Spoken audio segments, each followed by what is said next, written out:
The boys season 4 के 3 episode आ गए हैं और देखने के बाद मेरे मुंह से जस्ट ये निकला, Help tracking. ये क्या है। ये क्या है?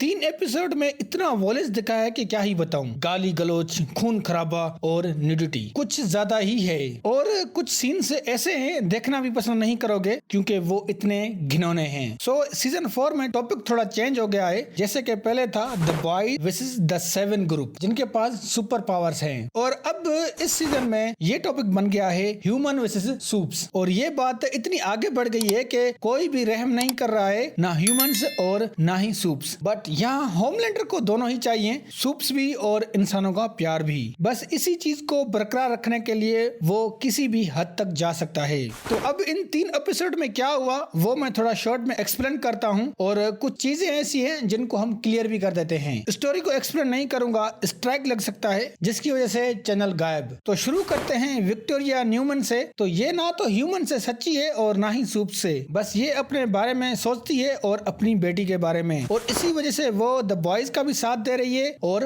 होमलैंडर का भी। सिंपल सा कहूँ तो भाई ये जस्ट जीना चाहती है और हुकूमत भी करना चाहती है, सूप्स के ऊपर भी और इंसानों के ऊपर भी, बट वो उन्हीं के हिसाब से चल रही है। बट इस न्यूमन को पता नहीं कि होमलैंडर और बुच्चर उसका ही फायदा उठा रहे हैं। अब वो क्या होगा वो तो आने वाले एपिसोड में पता चल जाएगा।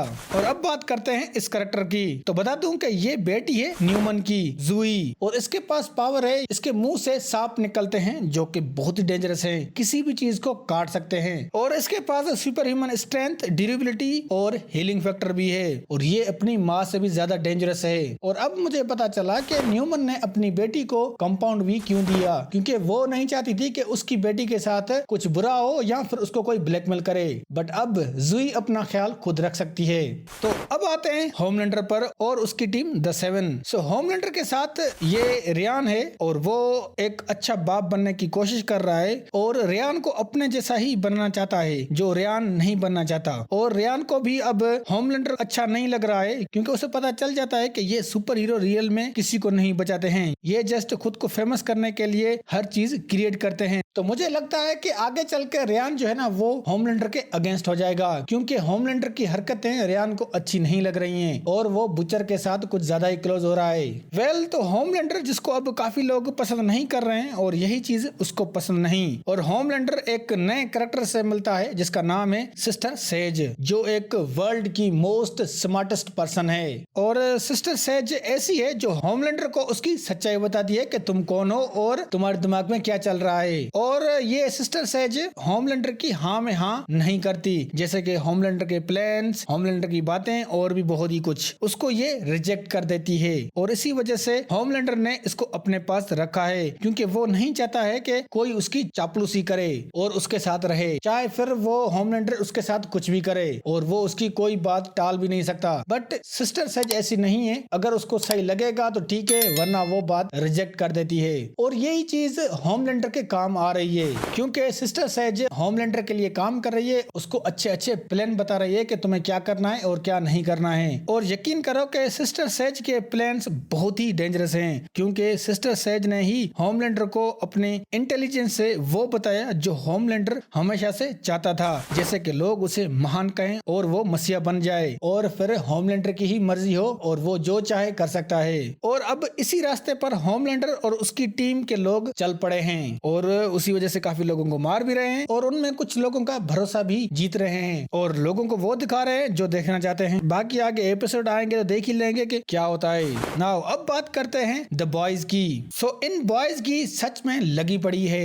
विलियम बुचर बीमार है और वो मरने वाला है, 6 मंथ का टाइम है। बट ये कैसे भी करके होमलैंडर से रियान को छुड़ाने की कोशिश कर रहा है क्योंकि उसकी वाइफ नहीं चाहती थी कि वो होमलैंडर जैसा बने और इसी वजह से ये अपनी बॉयज के साथ थोड़ा बहुत अलग काम करता है क्योंकि बुचर को छोड़कर बाकी जितने भी हैं वो अब गवर्नमेंट के लिए काम कर रहे हैं और यही बात बुच्चर को अच्छी नहीं लगती। तो इसका बाप हॉस्पिटल में है और वो अपनी माँ से शिकायतें कर रहा है बचपन की। एनी अपनी स्टारलाइट ऑर्गेनाइजेशन के साथ मिलकर होमलैंडर के और उसकी टीम के अगेंस्ट काम कर रही है क्योंकि उन्होंने खून किया था। केमेको और फ्रेंची अपने ही दुनिया में हैं, बट मैन के ये सब मिलकर अभी भी होमलैंडर को हराने की कोशिश कर रहे हैं और वो कुछ प्लान्स भी बना रहे हैं। होमलैंडर के पीछे पड़े हैं ताकि ऐसी वो चीज लोगों को दिखाए, ताकि लोगों को बता सकें कि हाँ भाई ये होमलैंडर कोई हीरो नहीं है, ये लोगों को मारता है, इसको इंसानों की परवाह नहीं है। और इनके साथ एक द 7 टीम का मेंबर भी साथ दे रहा है और वो है ए ट्रेन,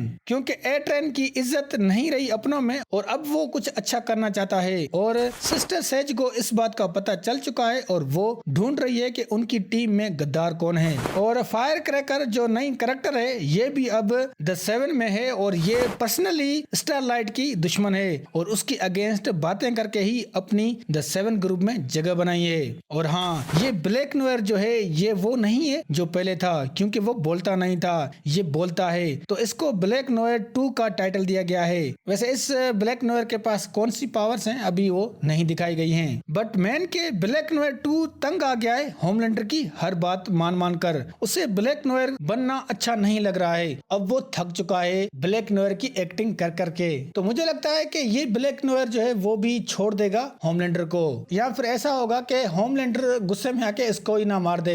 तो दोस्तों मैन सारे कैरेक्टर के साथ यही हो रहा है अभी तक और 3 एपिसोड देखकर लग रहा है कि द 7 और द बॉयज अब एक दूसरे को खत्म करने के लिए बहुत ही ज्यादा सीरियस हैं। अब विन कौन करेगा ये तो इन द एंड शायद पता चले।